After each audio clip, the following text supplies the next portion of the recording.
donne la parole à M. Brice Saint-Île pour nous parler de la didactique de l'anglais et de l'espagnol, langue étrangère, en contexte d'éducation multilingue. Ladies and gentlemen, damas y caballeros, señores y señoras, mesdemoiselles, mesdames, messieurs, welcome on board. Bienvenida a bordo, benvinda a bordo, bienvenue à bord, bienvenue sur vol Haïti Lingua 2023, qui mène nous dans l'apprentissage langue anglaise et espagnol dans le pays d'Haïti. Voyage ça pour permettre nous une occasion pour nous faire un coup de jet sur didactique anglais et espagnol en Haïti, côté nous gain croisement plusieurs langues. Qui gens ça t'a dû faire dans le contexte qu'on y a. Nous souhaitons nous un bon vol. Tout ça pour moi dire nous, mesdemoiselles, mesdames et messieurs, qui gens nous comptons pour nous participer dans l'espace.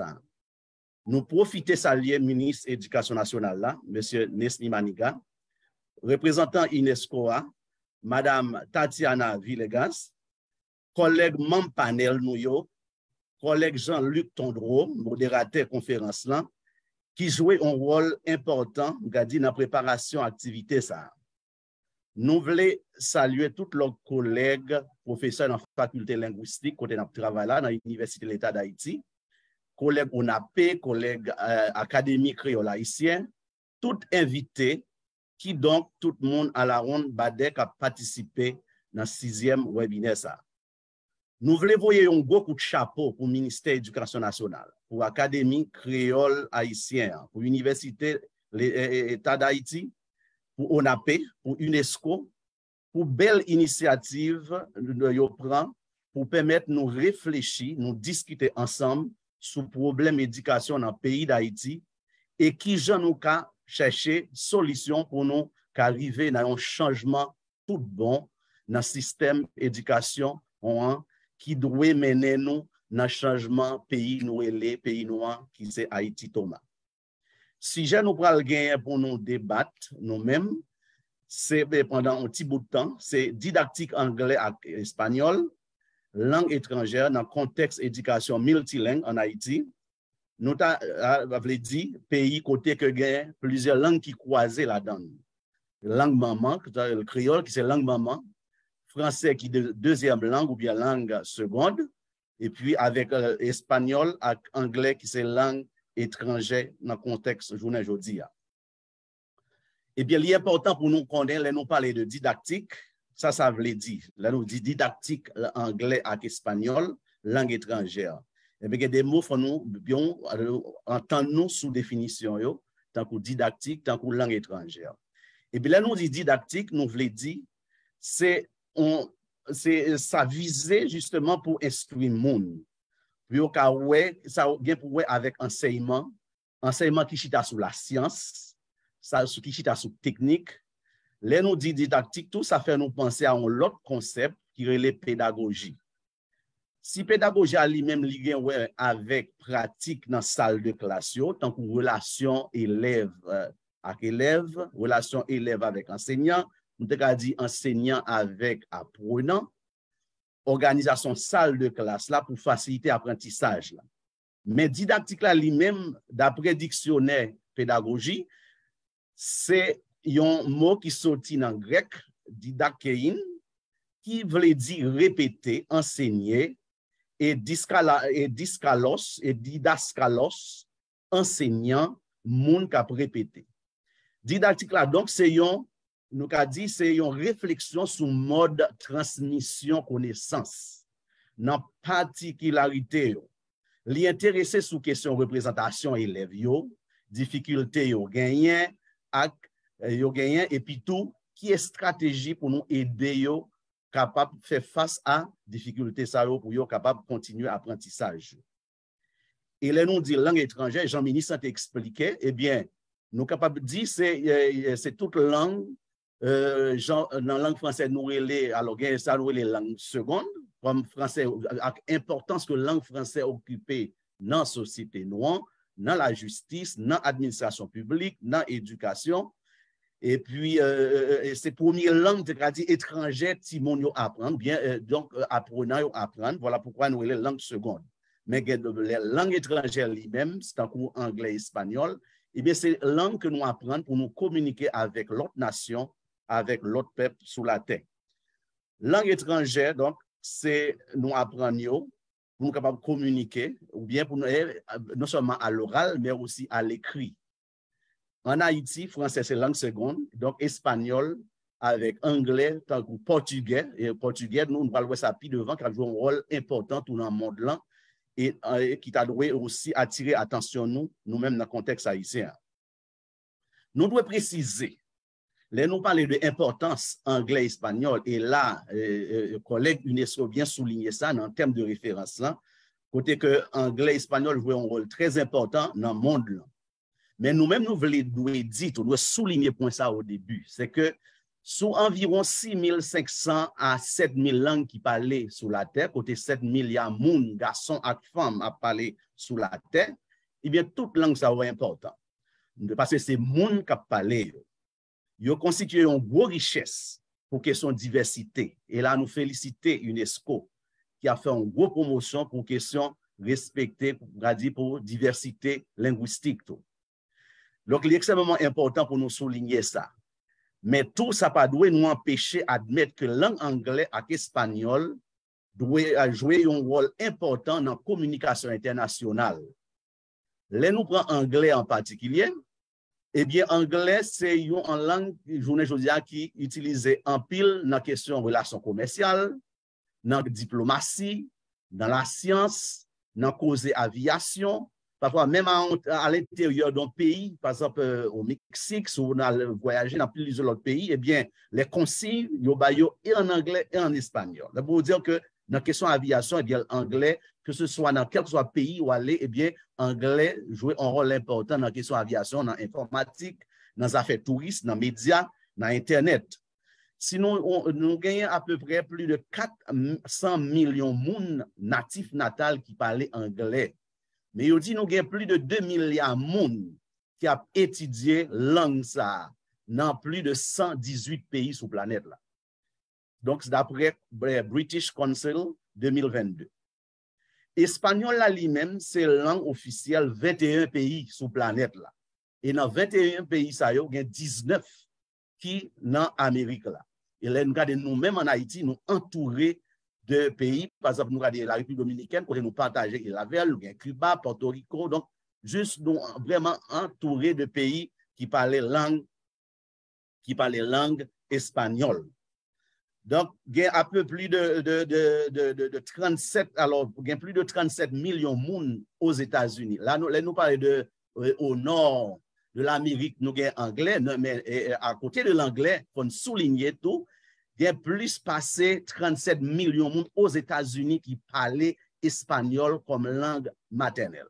Et on sait des États tant que Californie, tant que Nouveau Mexico, Texas, eh bien, les consignes, c'est en anglais, les documents officiels en anglais et en espagnol, ils ont publié.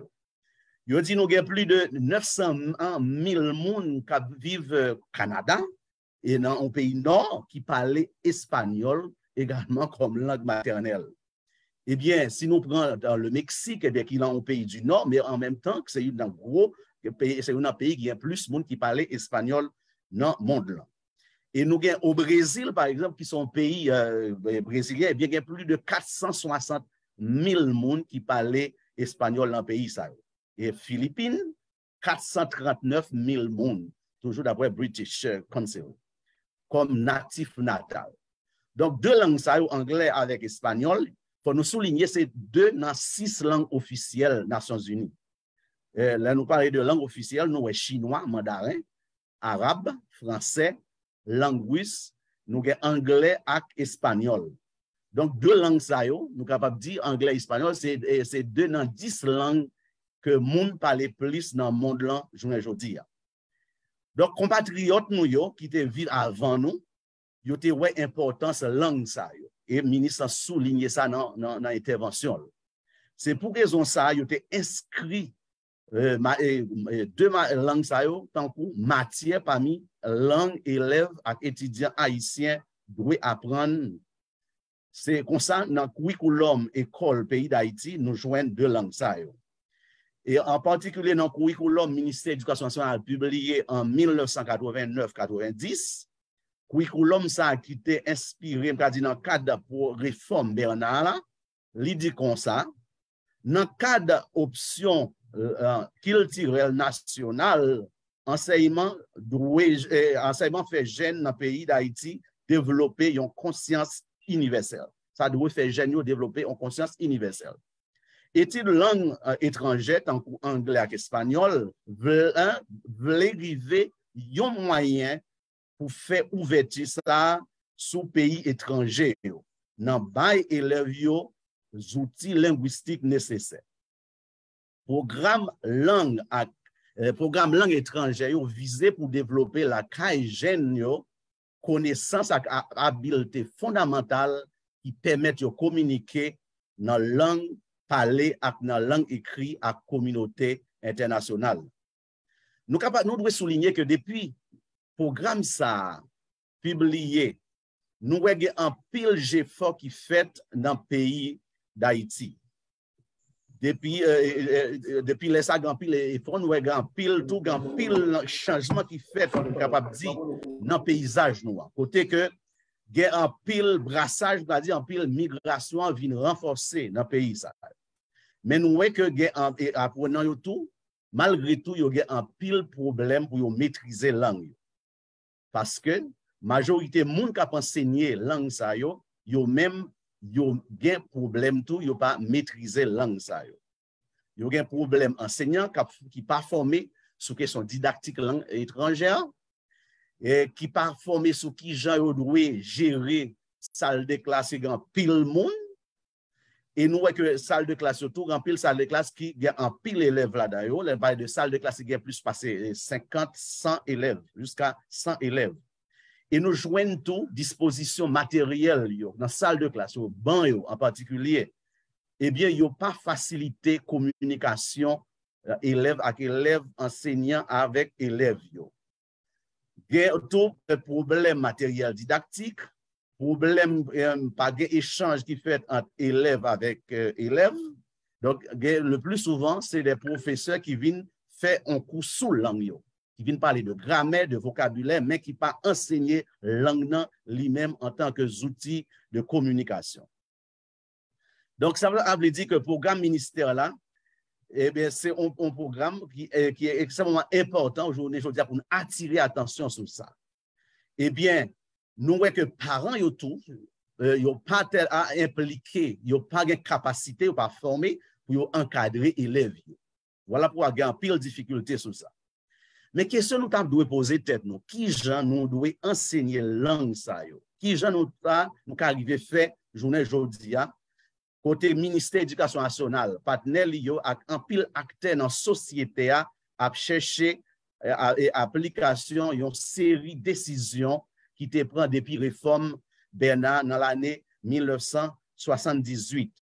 Tant qu'enseignement, alors il y a une loi qui était publiée le 18 septembre 1979 qui était autorisé utiliser créole tant que langue enseignement et puis tout en coup matière qui doit enseigner dans le système d'éducation. Nous avons cru, législateur ont publié texte ça dans la période ça, côté que anglais avec espagnol t'es qu'on enseignait à partir du français. Donc français c'était la langue d'enseignement. C'est ça qui était qu'on fait dans la période ça. Journée aujourd'hui, nous sommes capables de dire méthode traduction grammaire, eh bien, c'est une méthode qui archaïque, on va dire, qui dépassait. Son méthode qui était dominée vraiment l'histoire de l'enseignement de anglais, de langue en général, pendant des siècles, nous sommes capables de dire. Mais il y a un pile effort qui fait dans le monde là, en matière didactique des langues, justement pour éviter passer par traduction grammaire, pour éviter justement enseigner en langue à partir de l'autre langue. Gen ça nous les méthodes directes, gen ça nous les approches communicatives, gen approche et structure globale audiovisuelle, Il y a l'autre méthode, nous les Total Physical Response, le TPR, son méthode américaine aussi, méthode qui visait pour arriver à enseigner langue sans nous pas passer par langue maman. Nous devons considérer, ça nous doit dire journée aujourd'hui, c'est que nous devons considérer langue créole, qui c'est langue maman, tout haïtien, les n'a enseigné n'importe quelle langue, que ce soit langue seconde ou bien langue étrangère. Mais tout, ça ne veut pas dire pour nous tomber, que l'enseignant doit tomber dans une question traduction. Alors, nous sommes capables de faire ça, nous approche à nous en matière linguistique, on analyse contrastive, analyse comparée, pour nous tenir compte de questions, ressemblances et différences entre créole avec langue n'a pas enseigné. Laissez nous mettre bon gens activité qui faciliter élèves et étudiants dans apprendre langue dans plus bien. Nous connaissons langue créole, espagnol et anglais, il y a un pile différence sous plan phonétique, sous plan phonologique, sous plan syntaxe, sous plan morphologie et puis tout dans façon nous écrire. Donc, il faut que nous tenions compte justement de différences. Pour exemple simple, nous ne pouvons pas le faire en coup détaillé. Si nous prenons par exemple question accent, eh bien en français, en créole, eh bien accent tonique, là, quand on va disons, locuteur là, il va prononcer dernier syllabe là avec plus force. Mais en espagnol, en anglais, il va différent. Donc, il faut que le professeur formé pour faire étudiants et apprenants faire exercice justement pour permettre que vous comblez, pour permettre qu'on va arriver à une prononciation correcte langue. Nous parlons tout de questions différentes qui gagnent entre son avec lettres. Par exemple, si nous prenons 5 lettres qui représentent 5 voyelles non en anglais, eh bien, il y a 15 sons différents pour 5, pour voyelles. Il y a 15 sons qui sont différents. Et il y a des sons qui n'ont pas existé, par exemple, en créole. Par exemple, on prend le the, le de, eh bien, et la façon dont il prononce R, eh bien, il est différent. Donc, il faut professeur, il faut enseignant conscient tenir compte de ça pour mettre des exercices sur pied, permettre qu'ils soient capables de pratiquer. Mais sans que nous pas entrer dans une ancienne méthode, nous les traductions grammaire. Et nous pas et question syntaxe tout, il y a des différences même dans le temps verbal. Côté il y a des temps, si me dit par exemple, si me te gain l'argent jodi a me pas acheter, si me te gain l'argent sous te vini hier ou t'a poème. Alors que en français, en anglais, en espagnol, eh bien, il y a une différence dans forme temps ça yo. C'est pour vous dire, c'est pour éviter justement la question de transfert, eh bien, enseignant faut le former, faut le préparer sur ça. Mais dans cette question didactique, langue anglaise et espagnol, il y a tout un cycle de prémices, nous pas le finir, à principe didactique, nous t'échita sur nous-mêmes en tant que professeurs qui a enseigné langue depuis environ 30 années dans plusieurs institutions, dans plusieurs universités, l'école secondaire, avec l'école professionnelle.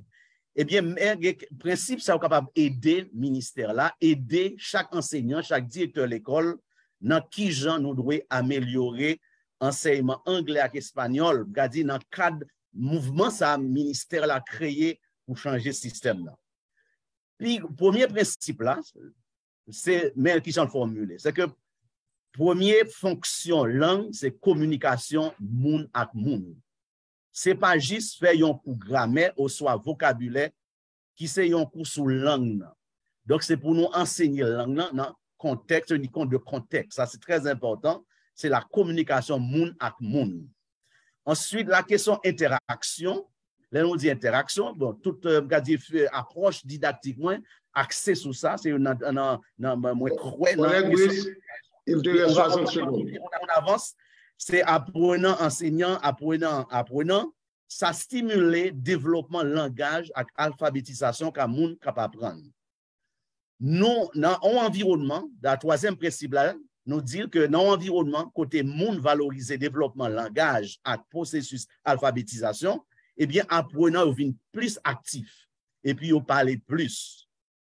Et quatrième principe qui était toujours guidé nous et qui doit guider chaque enseignant, c'est professeur, c'est un guide lié, c'est un facilitateur, il est là pour soutenir le développement compétences linguistiques kay apprenant yo. Pour parler, pour comprendre les gens parler, pour écrire, pour capable comprendre ça yo li. Il est là pour créer conditions pour apprenant yo parler d'expérience, d'importance à chaque événement dans la vie, des objets qui environnent. Ensuite, là pour disons pour créer conditions, mais c'est pas eux qui doivent faire travail apprentissage. Ils enseigner, mais c'est apprenant lui-même qui peut faire travail apprentissage. Il y a une question motivation, question centre intérêt élève, ça c'est fondamental l'on a enseigné et ça faut nous tenir compte de ça. C'est pas juste un manuel, mais il faut nous créer, il faut nous tenir compte justement de ça. Nous comme un sixième principe, c'est la question de modèle. Nous parlons de trois grands modèles traduits dans la question d'éducation. Il y a un modèle qui est centré sur le programme, il y a un modèle qui est centré sur l'enseignant, mais il y a un modèle qui est centré sur l'élève. Côté élève, là, sont acteurs fondamentaux. Eh bien, dans l'expérience, nous voyons que quand étudiants, élèves là sont acteurs, eh bien, ça facilite l'apprentissage. Et un septième point qui est important, surtout là, on a parlé de manuel unique, manuel scolaire, eh bien, livre l'école, c'est un support qui est important dans l'apprentissage moun. Il est important pour nous qu'il y ait des documents appropriés. Mais il n'est pas suffisant. Il faut qu'il y ait bon genre préparation, formation qui fait pour enseignants, pour parents, sur qui gens doivent accompagner apprenants dans l'apprentissage. Qui gens pour utiliser matériel tous les jours dans l'environnement pour être capable de travailler, pour être capable d'apprendre. Qui gens pour qui technique doivent utiliser tant que chant, musique, théâtre, nouvelles technologies tant que téléphone intelligent, internet, faciliter activité apprentissage kay moun, jeune moun à grand moun. Pour nous finir, nous capables de dire que dans le contexte journée aujourd'hui, dans le contexte Haïti trouvel journée aujourd'hui, dans le cadre G4, le ministère là, avec tout partenaire, avec tout acteur a fait dans le pays d'Haïti, il faut que nous renforcions la question didactique anglais et espagnol, langue tant que, et même pas seulement anglais espagnol, et même à envisager à l'avenir, non avenir qui n'est pas trop long, donc même apprentissage langue portugaise, nous rapport qu'on cherche à développer entre Haïti avec Brésil. Nous pas tomber dans analyse, je vais répéter, on analyse en question de traduction, mais justement prendre en compte, nous prendre en compte question grammaire là. Donc, il faut que nous produisions plus, chercher ouverture sur l'autre pays, dans la région, avec le reste du monde. Descartes te dit, cogito ergo sum, je pense donc je suis, nous-mêmes nous capables de dire, moins communiquer, qui donc moins exister. On apprend à développer habileté, communication, la caille nous, la caille apprenant, frère accès nous, petit nous dans le pays d'Haïti. C'est sous parole ça, moins informer nous que nous atterri. Merci pour attention nous, merci pour accompagnement nous, et puis, nawe tout à l'heure. Merci en pile, muchas gracias, thank you very much, muito obrigado, merci tout le monde.